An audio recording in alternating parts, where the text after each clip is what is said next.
ಈ ದೇಶದ ಎಲ್ಲರ ಆರಾಧ್ಯ ದೈವ ಶ್ರೀರಾಮನ ಮಂದಿರ ಇವತ್ತು ಸ್ಥಾಪನೆ ಆಗಲಿಕ್ಕೆ ಆ ಹೋರಾಟವನ್ನು ಪ್ರಾರಂಭ ಮಾಡಿದೆ ಸನ್ಮಾನ್ಯ ಲಾಲ್ ಕೃಷ್ಣ ಅದ್ವಾನಿಯವರು.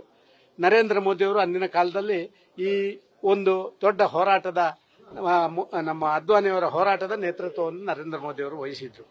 ನಾನು ಹೇಳುವಂಥದ್ದಿಷ್ಟೇ, ಭಾವನಾತ್ಮಕ ಸಂಬಂಧಗಳು ದೇಶವನ್ನ ಯುನೈಟ್ ಮಾಡ್ತವೆ. ಈ ಕಾಂಗ್ರೆಸ್ನ ಡಿವೈಡ್ ಅಂಡ್ ರೂಲ್ ಪಾಲಿಸಿಗೆ ಪ್ರಾಯಶಃ ಒಂದೇ ಒಂದು ಪರಿಹಾರ ಅಂತ ಹೇಳಿದರೆ ರಾಮ ಮಂದಿರ ನಿರ್ಮಾಣ. ರಾಮ ಮಂದಿರ ನಿರ್ಮಾಣದ ಸಂದರ್ಭಗಳಲ್ಲಿ ನಾವು ನೋಡಿದ್ದೇವೆ, ಯಾವ ಮನೆಗೆ ನೀವು ಅಕ್ಷತೆ ತಗೊಂಡೋಗಿ ಕಾಂಗ್ರೆಸ್ನವರು ಕೂಡ ಜೈ ಶ್ರೀರಾಮ್ ಘೋಷಣೆಗೆ ಹೋಗಿ ಅತ್ಯಂತ ಪ್ರೀತಿಯಿಂದ ಆ ಸ್ವಯಂ ಸೇವಕರನ್ನು ಸ್ವೀಕಾರ ಮಾಡಿದ ನೋಡಿದರೆ ಎಲ್ಲಿಯೋ ಒಂದು ರೀತಿಯಲ್ಲಿ ಇದನ್ನು ಯಾವಾಗಲೂ ಮಾಡಬೇಕಿತ್ತು.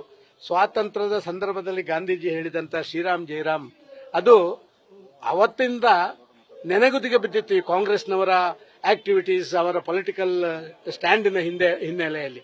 ಇವತ್ತು ಅದು ಕೈಗೂಡಿದೆ.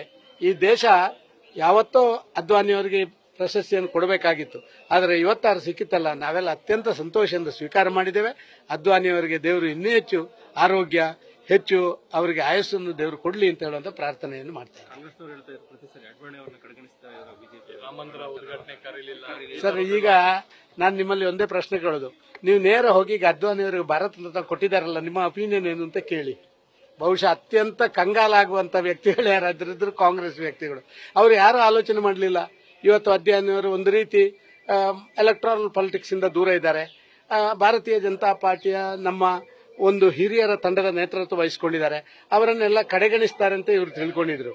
ನಾವು ಕಡೆಗಣಿಸುವುದಲ್ಲ, ಅತ್ಯಂತ ಉನ್ನತ ಭಾರತ ದೇಶದ ಅತ್ಯಂತ ಉನ್ನತ ಗೌರವವನ್ನು ಅವರಿಗೆ ಕೊಡುವುದರ ಮುಖಾಂತರ ಅವರನ್ನು ಹೇಗೆ ಟ್ರೀಟ್ ಮಾಡಿದ್ದೇವೆ ಅಂತ ಹೇಳುವಂತದನ್ನ ಇವತ್ತು ಇಡೀ ಕಾಂಗ್ರೆಸ್ಸಿಗರಿಗಂತೂ ನೇರವಾಗಿ, ಕಾಂಗ್ರೆಸ್ಸಿಗರು ಬಹುಶಃ ಇವತ್ತು ನಾಳೆ ನಿಮ್ಮನ್ನು ಯಾರನ್ನು ಭೇಟಿ ಮಾಡ್ಲಿಕ್ಕಿಲ್ಲ.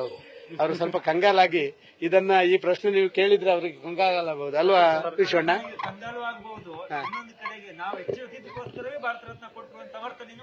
ಸರ್, ಇದು ಕಾಮನ್ ಸರ್.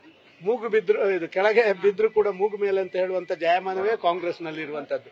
ಯಾರು ಮಾಡಿದ ಮೇಲೆ ಅದೌದೌದು ನಾವು ಅವತ್ತು ಹೇಳಿದ್ದೇವಲ್ಲ, ಅದಕ್ಕಾಗಿ ಹಿಂಗೆ ಮಾಡಿದ್ರು ಅಂತ ಹೇಳುವಂತದ್ದು. ಯಾವ ಕಾಲಕ್ಕೆ ಹೇಗೆ ಕೊಡಬೇಕು ಅಂತ ಮೋದಿ ಅವರಿಗೆ ಚೆನ್ನಾಗಿ ಗೊತ್ತು. ರಾಮ ಮಂದಿರ ನಿರ್ಮಾಣ ಆಗುವಂತ ಸಂದರ್ಭದಲ್ಲೇ ಅವರಿಗೆ ಕೊಡಬೇಕು ಅಂತ ಹೇಳುವಂತ ಉದ್ದೇಶದಿಂದಲೇ ಇದನ್ನು ಇಲ್ಲದ್ರೆ ರಾಮ ಮಂದಿರನೇ ಆಗ್ಲಿಲ್ಲ, ಭಾರತ ಯಾಕೆ ಕೊಟ್ರು? ಅಲ್ಲಿ ಪುನಃ ಅವರ ಪ್ರಶ್ನೆ. ಈ ಕಾಂಗ್ರೆಸ್ನವರ ಉಲ್ಟಾ ಪ್ರಶ್ನೆಗಳಿಗೆ ನಾವೆಲ್ಲ ಉತ್ತರ ಕೊಡುವಂತ ಅವಶ್ಯಕತೆಗಳಿಲ್ಲ. ಅದಕ್ಕೆ ಈ ರೀತಿಯ ಒಂದು ನೇರ ಒಂದು ಹೊಡೆತ ಹೆಂಗೆ ಅಂತ ಹೇಳಿದ್ರೆ ಅಲ್ಲೇ ಅನ್ಕಾನ್ಶಿಯಸ್ ಆಗಿ ಬೀಳುವಂತ ಹೊಡೆತಗಳನ್ನು ಕೊಟ್ರೆ ಕಾಂಗ್ರೆಸ್ನವರಿಗೆ ಬುದ್ಧಿ ಬರುವುದು ಅಂತ ನಾನು ಭಾವಿಸ್ತಾ ಇದ್ದೇನೆ. ಭಾರಿ ಸಂತೋಷದ ಸಮಯ ಇವತ್ತು. ಇದನ್ನು ಹೊರತುಪಡಿಸಿ ಡೆಲ್ಲಿಗೆ ಕಾಂಗ್ರೆಸ್ನ 135 ಶಾಸಕರು ಕೇಂದ್ರ ಸರ್ಕಾರ ಪರಿಹಾರ ಕೊಡಲಿಲ್ಲ, ಜಿಎಸ್ಟಿ ಬಿಡುಗಡೆ ಮಾಡಿಲ್ಲ ಅಂತ. ನಾನು ನಿಮಗೆ ಒಂದು ಕೇಳ್ತೀನಿ, ನಾನು ಇವತ್ತು ಹೇಳೋದಿಲ್ಲ, 130ರಲ್ಲಿ 50%, 135ರಲ್ಲಿ 50% ಜನ ಹೋಗೋದಿಲ್ಲ. ನಾಳೆ ನೋಡಿಬೇಕಾದ್ರೆ ನಮಗೆ ಮಂತ್ರಿ ಸ್ಥಾನ ಕೊಟ್ಟರೆ ಮಾತ್ರ ಹೋಗ್ತೀವಿ, ನಮಗೆ ನಿಗಮ ಮಂಡಳಿ ಕೊಟ್ಟರೆ ಸರಿಯಾಗಿಲ್ಲ ಅಂತೇಳಿ. ಸರ್, ಅವರಿಗೆ ಸ್ಟೇಟ್ ಇಂಟ್ರೆಸ್ಟ್ ಎಲ್ಲಿದೆ ಸರ್? ಅವರಿಗೆ ಶೋ ಆಗಬೇಕು ಮತ್ತು ಒಂದು ರೀತಿಯಲ್ಲಿ ಸ್ವಾರ್ಥದ ರಾಜಕಾರಣ ಆಗಬೇಕು, ಇದಕ್ಕೆ ಬೇಕಾಗಿ ಹೋಗ್ತಾರೆ. ಇವರು ಬರೋದಕ್ಕೆ ಹೋಗ್ತಾರಲ್ಲ, ಇವರಿಗೆ ಭಾರತೀಯ ಜನತಾ ಪಾರ್ಟಿ ಅಧಿಕಾರದಲ್ಲಿದ್ದಾಗ ಕೇಂದ್ರದ NDRF funds, SDRF funds release ಆಗದಿದ್ರು ಕೂಡ ನಾವು ಕೊಟ್ಟಂತ ನಿದರ್ಶನಗಳಿದಾವೆ. ಇದನ್ನು ಯಾಕೆ ಅವರು ನೋಡ್ತಾ ಇಲ್ಲ? ನಾವು ನೇರವಾಗಿ ಜನರಿಗೆಲ್ಲ ಕೊಟ್ಟಿದ್ದೇವೆ, ಆಮೇಲೆ ಅವರು ಕೊಟ್ಟದನ್ನ ನಾವು ರೀಇಂಬರ್ಸ್ ಮಾಡಿಕೊಳ್ಳುವಂತ ಕೆಲಸ ಕಾರ್ಯಗಳನ್ನು ಮಾಡಿದ್ದೇವೆ. ಸರ್, NDRF SDRF ಒಂದು ಗೈಡ್ಲೈನ್ಸ್ ಇದೆ, 3 ತಿಂಗಳಿಗೊಮ್ಮೆ ರಿಲೀಸ್ ಮಾಡುವಂತದ್ದು ಇದೆ, ಎಲ್ಲವೂ ಇದೆ.